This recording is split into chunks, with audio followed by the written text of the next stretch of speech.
Hello, Year 10. Well done for completing the work 78. We're still looking at the problems of law and order in the West. Remember, there were three fundamental problems with law and order. Weak justice systems made it difficult to bring law and order to the West. There was often conflict over resources that made fighting and killing in the West a really common thing. And finally, independent attitudes meant that men often took the law into their own hands.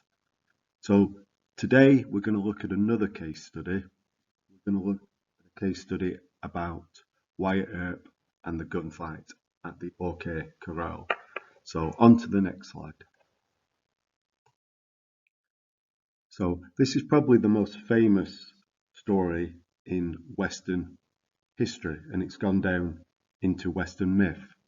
So the story is about Wyatt Earp and the gunfight at the OK Corral. So first of all, a little bit of geography. The events take place in the state of Arizona in the town called Tombstone, and you can see that highlighted on my map. And the events take place in 1881. And you can see from the painting that this is going to be a fight between lawmen and what were perceived as criminals. So on to the next slide and we'll look at the story of Wyatt Earp and the gunfight at the OK Corral. As you can see, this is such a famous story in American history that Hollywood have made many films about it. You can see just here two posters for two films, Tombstone and Wyatt Earp, that cover the story. So the story. First of all, let's look at the background, the causes. So silver was discovered in the state of Arizona in 1877, and the mining town of Tombstone sprang up from nothing in what became known as Cochise County. So like all mining boom towns, Tombstone suffered from lawlessness and killing in its early years.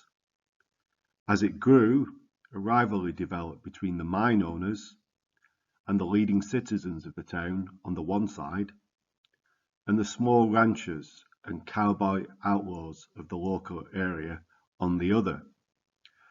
The former, that's the leading citizens and the mine owners, were Republicans, Northern in their background, and they wanted to attract investors into the town to grow Tombstone, to make it prosperous.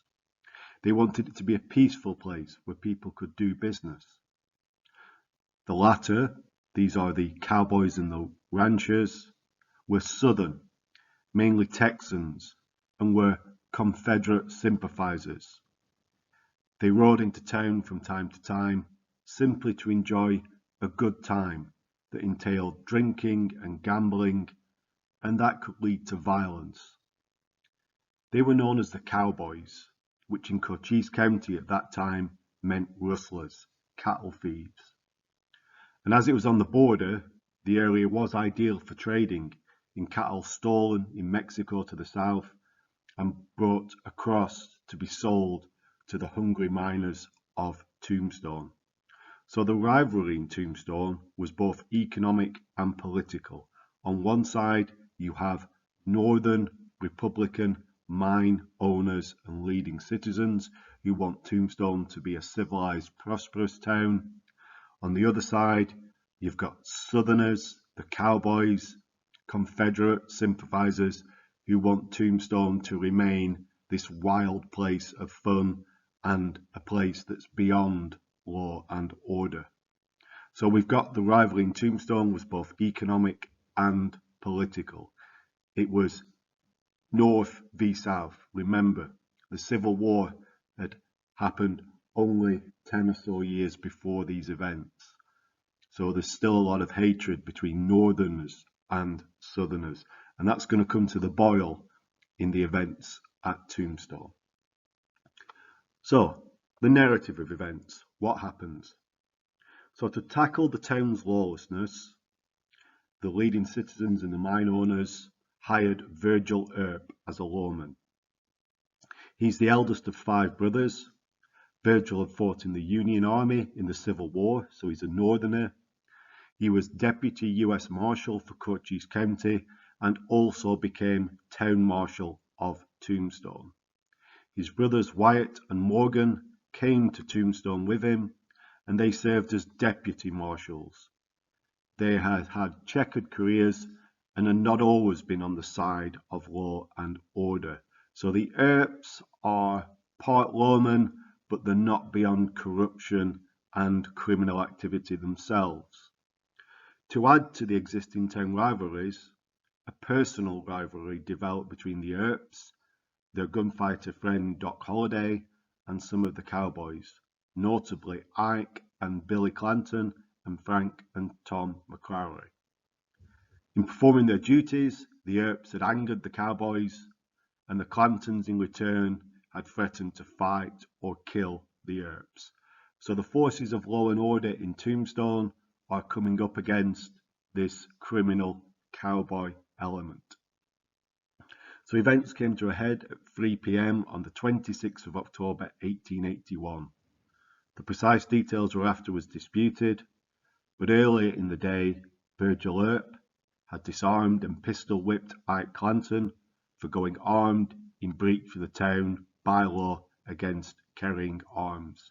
So basically, Virgil Earp had intercepted Ike Clanton, who had a gun on him when he shouldn't have done. Virgil Earp took his own pistol and hit Ike Clanton with it. That's what pistol whipping means. Ike had then been taken before the judge and fined. So released, he met with his brothers and the McCrarys, and at 3 p.m. the Clantons and McCrarys were all armed and standing in an alley off Freeman Street near to the OK Corral. So it did appear that they were planning revenge against Virgil Earp for his pistol whipping of Ike. So Virgil, Wyatt, Morgan, so the Earp brothers, and their friend, the now deputized Doc Holliday, walked down the street, intending to disarm them. But they were not peacefully disarmed. Instead, firing broke out, both sides afterwards claiming that the other side had started it. It was over in seconds. 30 bullets were fired, 3 men died, and 2 were wounded. On the Earp side, Virgil and Morgan were wounded, but of the cowboys, Ike Clanton was the only one to survive. He ran away, but the other 3 men lay dead. So Ike's brother and the McCrarys were now dead. So the results. In the immediate aftermath, Ike Clanton accused the Earps of murder. At the court hearing, they were not convicted, but there were people who thought that the Earps were responsible for the killings. So a series of tit-for-tat killings followed, the Earps killing cowboys, cowboys killing the Earps. As Virgil was ambushed in the street and seriously wounded, while Morgan was killed, shot through a window while playing billiards, playing pool.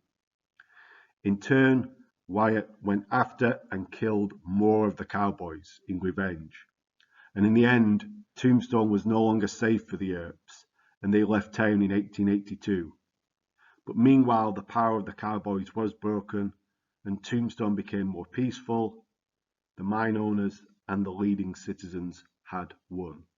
So we have there the causes, the events, and the results of the drama that is the gunfight at the OK Corral. So we'll just move on to your note-taking activity now, and this is really important that you do this accurately. Okay, so on to our note-taking task. Now this is very similar to the work we did on the Lincoln Energy Board. So I want you to create a table. The table has 4 columns. The first column I've done for you. So in the first column, you just need to copy Wyatt Earp, gunfight at the OK Corral. Incidentally, a corral in the Old West was just the place where they would have kept the horses or the cattle, usually at the far end of town, which makes it a perfect quiet spot for a gunfight to occur.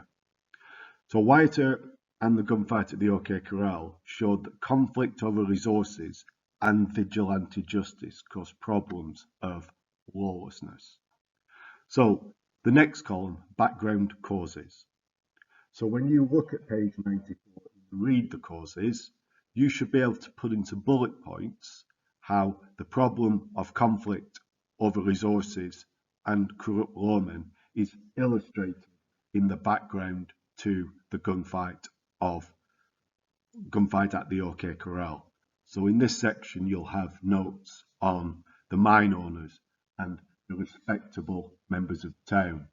You'll have notes on how they came into conflict with cowboys. The next column, the events.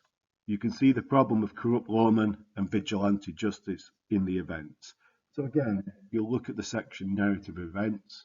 You'll have the background on the Earps. You'll have the problem the Earps, the Clantons and Macquaries have with one another. Then you'll see the vigilante activities and the problems of law and order. And then finally, the end column, the results. You can see the problem of corrupt lawmen and vigilante justice in the results. This is where you'll track, if you like, Ike Clanton's response to the gunfight and the actions of Wyatt Earp.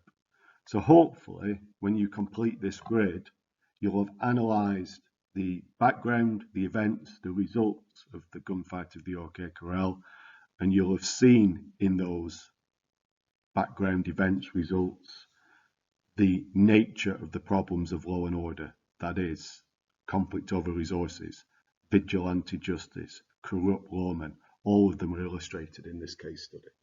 So that's your activity for today. It's to use the information on page 94, use your understanding of Wyatt Earp and the gunfight at the Corral, and just complete this comprehensive grid charting the background, the causes, the events, the results.